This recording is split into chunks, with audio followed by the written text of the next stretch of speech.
कुछ पल की खामोशी है, फिर एक शोर होगा। लोगों के तो दिन आते हैं, आपका और हमारा तो मित्रों दो रहेगा। नमस्कार मेरे प्यारे मित्रों, आप सभी का स्वागत अपने चैनल पर। राजस्थान हिस्ट्री टेस्ट सीरीज हम देख रहे हैं। टेस्ट सीरीज 1 देख चुके हैं। आज ये टेस्ट सीरीज नंबर 2 होगी। दीनदयाल पब्लिकेशन की यह टेस्ट सीरीज है। सीईटी और राजस्थान में होने वाले प्रत्येक कंपटीशन एग्जाम के लिए बहुत ही इंपॉर्टेंट क्लास है। विशेषकर जो CET exam senior secondary level का जो होने वाला है उसके लिए बहुत ही अच्छी क्लास होगी। आप जरूर देखिएगा इस क्लास को। चैनल पर नए तो सब्सक्राइब करें। और इस टेस्ट सीरीज़ की पीडीएफ आपको प्राप्त करनी है तो अपना टेलीग्राम जरूर ज्वाइन करें। मैं डिस्क्रिप्शन में अपना टेलीग्राम लिंक दे दूंगा, वहाँ जाकर आप जुड़ जाएं। चलिए आज हम 3 टॉपिक देखेंगे। 2 टॉपिक देख चुके हैं। तीसरा टॉपिक है राजस्थान का पौराणिक ऐतिहासिक स्वरूप एवं जनपद युग। इससे जुड़े हुए अच्छे से सवाल। पहला सवाल, चित्तौड़ व उदयपुर के आसपास के क्षेत्र को रिक्त स्थान जनपद के रूप में जाना जाता था। चित्तौड़ उदयपुर के आसपास का क्षेत्र है वो कौन सा जनपद था? सीवी जनपद था। सेकंड क्वेश्चन है, निम्न में से कौन सी राजस्थान के सीवी जनपद की राजधानी थी? सीवी जनपद की राजधानी थी वो मध्यमिका थी। उदयपुर और चित्तौड़ के आसपास का क्षेत्र है वो सीवी जनपद के नाम से जाना जाता था और उदयपुर राज्य का प्राचीन नाम है वो सीवी था। तीसरा क्वेश्चन है, बहुत अच्छा सवाल है, सूरसेन जो जनपद है उसका विस्तार राजस्थान के किन भागों में था? सूरसेन जनपद पूर्वी अलवर में था, भरतपुर में था, डीग में था, करौली में था, धौलपुर में था। सूरसेन महाजनपद का क्षेत्र मुख्यतः उत्तर प्रदेश में था। उत्तर प्रदेश के मथुरा क्षेत्र जो भी सटे हुए राजस्थान के ये भाग है, पूर्वी अलवर, भरतपुर, डीग, करौली, धौलपुर, ये भाग वो सूरसेन राज्य में सम्मिलित था। बहुत अच्छा क्वेश्चन। नेक्स्ट चौथा सवाल अपने को पूछ रहा है, गुप्त शासक समुद्रगुप्त ने 351 ईस्वी के लगभग राजस्थान के किस सत्रप शासक को परास्त कर दक्षिणी राजस्थान को अपने राज्य में मिला लिया था? तो रुद्रदामा सेकेंड को। नेक्स्ट 5वां क्वेश्चन, प्राचीन मत्स्य प्रदेश की राजधानी कौन सी थी? विराटनगर। नेक्स्ट क्वेश्चन है, चीनी यात्री वैनसांग था जिसने भीनमाल की यात्रा की थी, तो भीनमाल को उन्होंने नाम क्या दिया था? बहुत अच्छा क्वेश्चन है, पोलो मिलो नाम दिया था। नेक्स्ट 7वां सवाल है, राजस्थान का वह स्थान जो पहले विराटनगर से जाना जाता था, जहां पर पांडवों ने अज्ञातवास का 1 वर्ष बिताया था, आज किस नाम से जाना जाता है? वर्तमान में बेराट नाम है। नेक्स्ट क्वेश्चन है, राजस्थान में निम्न में से किस गणतांत्रिक जनजाति के सर्वाधिक सिक्के प्राप्त हुए? मालव जनजाति के। 9वां क्वेश्चन है, प्राचीन जो नगर है द्रोणपुर वो वर्तमान राजस्थान के किस क्षेत्र में अवस्थित था? तालछा पर जो चूरू में है वहां स्थापित था। नेक्स्ट क्वेश्चन 10वां क्वेश्चन अपने को पूछ रहा है, प्राचीन ऐतिहासिक स्थल है जो आश्रमपट्टन वो आधुनिक पहचान है, यानी वर्तमान किसका नाम है? आश्रमपट्टन प्राचीन नाम था, वर्तमान में केशवरायपट्टन कहा जाता है। नेक्स्ट क्वेश्चन, प्राचीन साहित्य व अभिलेखों में वर्णित मरु तथा जो धनव शब्द है उनका प्रयोग किस जिला या संभाग के लिए हुआ है? जोधपुर के लिए। 12वां क्वेश्चन, राजस्थान का कौन सा जिला परशुराम की तपस्या स्थल से जुड़ा हुआ है? कोटा जिला। परशुराम ने राजस्थान के कोटा के जंगलों में तपस्या की थी। तो ये टॉपिक पूर्ण हुआ। बहुत अच्छे से क्वेश्चन इस टॉपिक से जुड़े हुए 12 सवाल देखे। नेक्स्ट अगला टॉपिक है अपना, वो है राजपूतों की उत्पत्ति। राजपूतों की उत्पत्ति से जुड़े हुए बहुत अच्छे से क्वेश्चन इस टॉपिक से एग्जाम में बहुत सारे सवाल आते भी हैं। पहला क्वेश्चन है, राजपूतों के अग्निकुंड से उत्पत्ति का मत सर्वप्रथम किसने प्रतिपादित किया? कि राजपूतों की उत्पत्ति वो अग्निकुंड से हुई, ये कहने वाले चंद्रप्रदायी थे। चंद्रप्रदायी ने अपना ग्रंथ जो पृथ्वीराज रासो है उसमें लिखा कि राजपूतों की उत्पत्ति वो अग्निकुंड से हुई। सेकंड क्वेश्चन है, किस विद्वान ने राजपूतों को शक व सीथियन प्रमाणित करने के लिए तर्क दिया है कि राजपूतों के रीति रिवाज शक, सीथियन और हुणों से मिलते हैं? बहुत अच्छा क्वेश्चन है। कर्नल टॉड ने कहा था कि राजपूतों की उत्पत्ति शक व सीथियन जातियों से हुई है। राजपूतों की विदेशी उत्पत्ति का मत सर्वप्रथम कर्नल टॉड ने ही प्रतिपादित किया था। कर्नल टॉड ने लिखा है कि राजपूत शक अथवा सीथियन जाति के वंशज है। टॉड ने राजपूतों को शक व सीथियन प्रमाणित करने के लिए तर्क दिया है कि राजपूतों के रीति रिवाज शक, सीथियन और हुणों से मिलते हैं।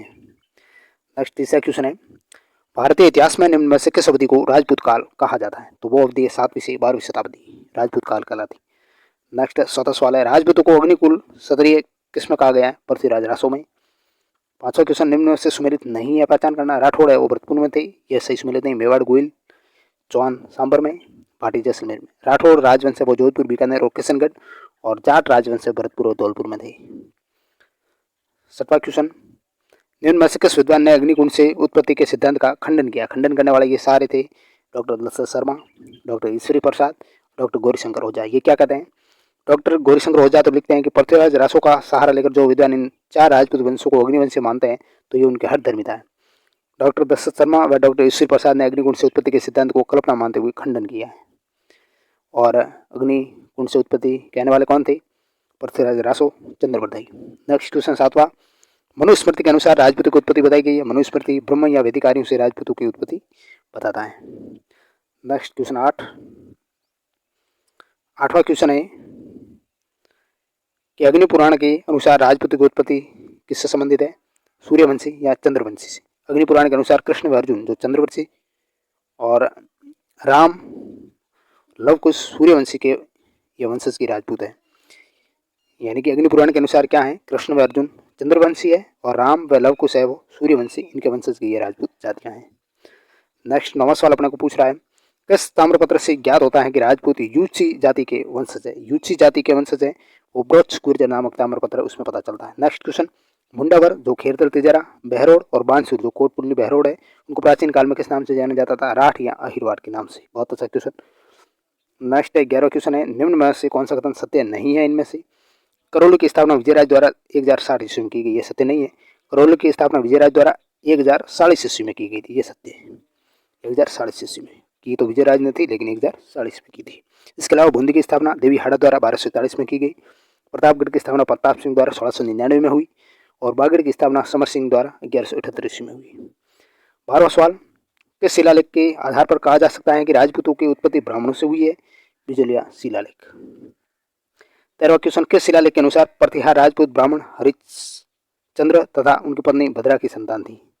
प्रतिहार है वो राजपूत ब्राह्मण हरिश्चंद्र और उनकी पत्नी भद्रा की संतान थी, तो मंडोर शिलालेख में ये कहा गया। नेक्स्ट 14वां क्वेश्चन है, हम लोग पूछ रहा है, जनश्रुति के अनुसार आबू पर्वत पर यज्ञ कुंड से किस वंश की उत्पत्ति मानी जाती है। तो 4 वंश, चालुक्य है, प्रतिहार है, चौहान है और परमार है। बहुत अच्छा क्वेश्चन। नेक्स्ट क्वेश्चन 15 और अंतिम सवाल, निम्न में से कौन सा एक सुमेलित नहीं है इनमें से। गौरीशंकर हीराचंद ओझा उन्हों के संतान, ये सुमेलित नहीं। गौरीशंकर हीराचंद ओझा राजपूतों को भारतीय आर्यों के क्षत्रिय वर्ण के संतान मानते हैं। डॉक्टर भंडारकर राजपूतों को ब्राह्मणों से उत्पत्ति मानते हैं। कर्नल टॉड विदेशियों की संतान मानते हैं और डॉक्टर दशरथ शर्मा वो सूर्यवंशी व चंद्रवंशी राजपूतों को बताते हैं। और गौरीशंकर हीराचंद ओझा वो भारतीय आर्यों के क्षत्रिय वर्ण के संतान राजपूतों को मानते हैं। बहुत अच्छे क्वेश्चन ये राजपूतों की उत्पत्ति से रिलेटेड 15 सवाल एक्सप्लेन के साथ हमने देखे। नेक्स्ट एक और टॉपिक देख लेते हैं, बहुत अच्छे से सवाल है, एग्जाम में छपने वाले सवाल है। नेक्स्ट अपना टॉपिक है गुर्जर प्रतिहार राजवंश, इनसे जुड़ी हुए अच्छे से सवाल गुर्जर प्रतिहार राजवंशों से। पहला सवाल है कि स्थापत्य के जो महामारू शैली उनका प्रचलन किस राजवंश के शासनकाल में हुआ। तो गुर्जर प्रतिहार राजवंश के शासनकाल में जो महामारू शैली उनका प्रचलन हुआ। 8वीं से 12वीं शताब्दी तक के मध्य उत्तर भारत में मंदिर और स्थापत्य निर्माण के जिस शैली का विकास हुआ वह शैली महामारू शैली या गुर्जर प्रतिहार शैली कहलाई। 8वीं से 12वीं शताब्दी के बीच इस शैली में बने जो अधिकांश मंदिर है वो सूर्य या विष्णु को समर्पित है, ये भी ध्यान रखना। 10वीं और 11वीं शताब्दी में गुर्जर प्रतिहार शैली का पूर्ण विकास देखने को मिलता है। बहुत अच्छा क्वेश्चन। नेक्स्ट सेकंड सवाल है, किस प्रतिहार शासक के शासनकाल में जैन ग्रंथ जो हरिवंश पुराण है और कुवलयमाला उनकी रचना हुई। तो वत्सराज के समय। तीसरा सवाल, किस गुर्जर प्रतिहार शासक ने कन्नौज को पहली बार अपने राज्य की राजधानी बनाया। नागभट्ट सेकंड ने। नेक्स्ट चौथा सवाल, गुर्जर प्रतिहार राजवंश का मूल पुरुष या जो आदि पुरुष है वो कौन था। तो हरिश्चंद्र था। घटियाला शिलालेखों से प्राप्त जानकारी के अनुसार 6वीं शताब्दी के सेकंड चरण में हरिश्चंद्र नाम का एक ब्राह्मण विद्वान था जिसे रोहिल्लदी भी कहा जाता था। घटियाला शिलालेख ये कहता है कि 6वीं शताब्दी के सेकंड चरण में हरिश्चंद्र नाम का ब्राह्मण विद्वान था, उनका अन्य नाम रोहिल्लदी भी कहा जाता था। इनकी है वो 2 पत्नियां थी, एक ब्राह्मण वंश से और दूसरी क्षत्रिय कुल से थी। क्षत्रिय वंश से उत्पन्न जो भी संतान है वो क्षत्रिय प्रतिहार कहलाए और क्षत्रिय रानी भद्रा से 4 पुत्र भोगभट्ट, कक, रज्जिल व दह थे। बहुत अच्छा सवाल ये, उतना ही एक्सप्लेन बहुत बढ़िया। 5वां क्वेश्चन, प्रतिहार शासक जो कक्कुक है राजा बाहुक के उत्तराधिकारी ने निम्न में से कौन सा शिलालेख उत्तीर्ण करवाए थे। घटियाला शिलालेख। कक्कुक ने 861 ईस्वी में 2 शिलालेख घटियाला शिलालेख लगवाए थे। नेक्स्ट 7वां सवाल है, कन्नौज में प्रतिहार वंश के शासन की नींव किसने रखी थी। नागभट्ट सेकंड ने। नागभट्ट द्वितीय से पहले वत्सराज ने भी वहां के शासक इंद्रजित को हराकर कन्नौज पर अधिकार कर लिया था, लेकिन कन्नौज को अपनी राजधानी बनाने वाला प्रथम प्रतिहार शासक है वो नागभट्ट सेकंड ही था। नेक्स्ट क्वेश्चन 7, गुर्जर प्रतिहारों के किस शाखा का प्रथम शासक है वो हरिश्चंद्र हुआ। बहुत अच्छा सवाल।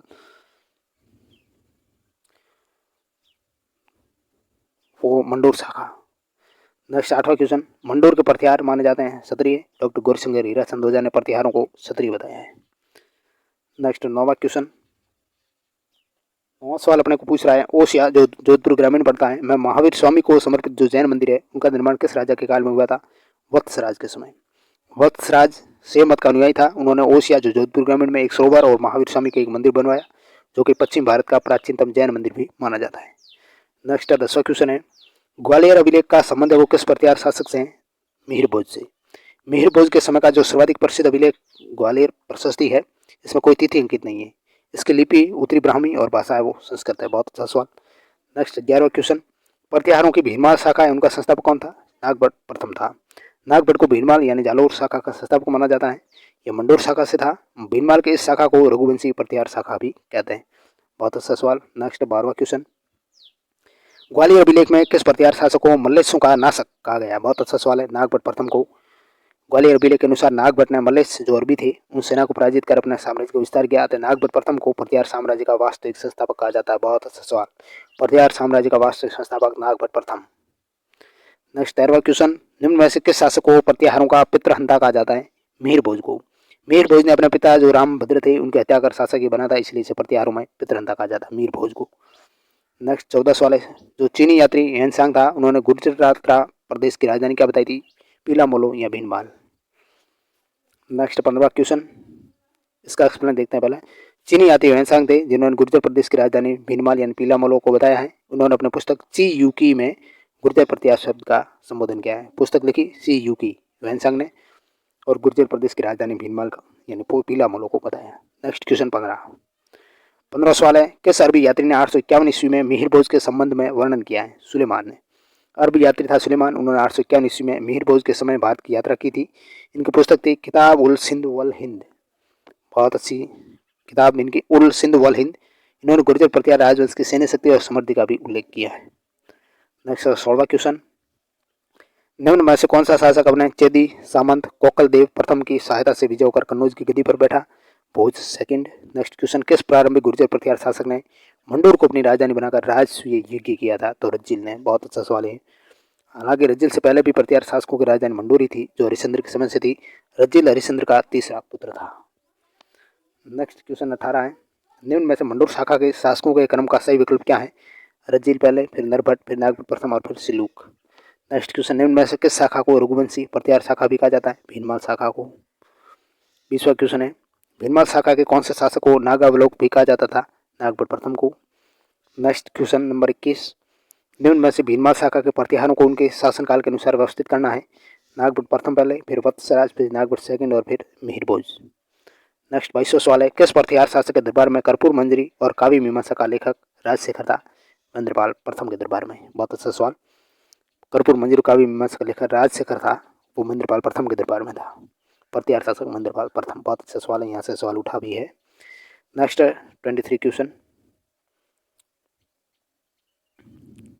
इसके अलावा राजशेखर की प्रमुख रचनाएं देख लेते हैं। काव्य मीमांसा महेंद्रपाल प्रथम के दरबारी कवि, कर्पूर मंजरी, विद्यासाल भांजी का बाल भारत, बाल रामायण, हरविलास और प्रचंड पांडव, ये राजशेखर की प्रमुख रचनाएं थी। नेक्स्ट 23 क्वेश्चन है, निम्न में से भीनमाल शाखा के नागभट्ट प्रथम का उपनाम नहीं था? गुर्जर प्रतिहारों का मूल पुरुष है वो हरिश्चंद्र है। नारायण की मूर्ति का प्रतीक नागभट्ट प्रथम है। इंद्र के दंभ का नाशक भी नागभट्ट प्रथम है। जालोर के गुर्जर प्रतिहारों का संस्थापक नागभट्ट प्रथम। नेक्स्ट 24 क्वेश्चन है, कनौज पर अधिकार हेतु चले त्रिपक्षीय युद्ध में राजपुताने के किस वंश के शासकों ने भाग लिया था? बहुत अच्छा ये सवाल। गुर्जर प्रतिहार। वत्सराज के समय कन्नौज के लिए त्रिदलीय संघर्ष प्रारंभ हुआ जो लगभग 150 वर्ष चला।